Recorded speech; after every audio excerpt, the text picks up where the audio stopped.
In 1989, Margaret Thatcher privatised our water.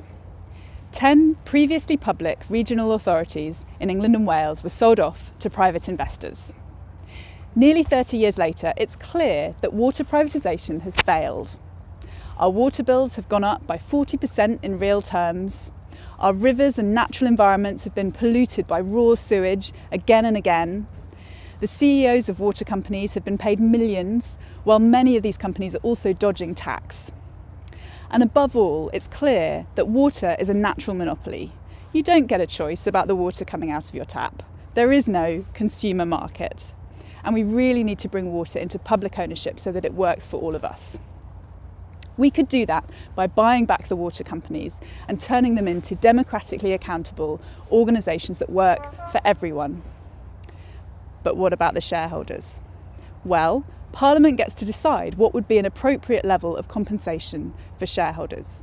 And when it makes that decision, it should bear in mind the fact that these water companies had zero debt back in 1989. They've built up a debt mountain of around £42 billion and used that money to finance investment. In the meantime, they've taken out £1.8 billion in profits year after year.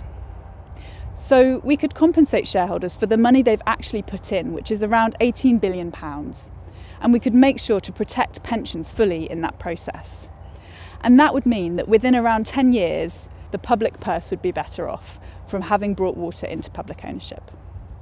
Water is already publicly owned in many places across the world. In Scotland, Scottish Water does a great job. In Paris, water is publicly owned. Bills have been reduced and people have their say in monthly meetings. In fact, Paris is just one of nearly 100 French cities and towns which have taken control of their water in the last 15 years.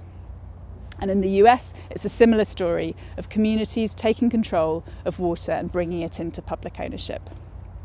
In the Netherlands and Uruguay, water privatisation is actually illegal.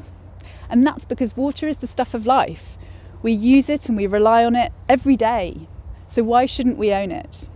If you believe that we should own our water, join us on the path to public ownership.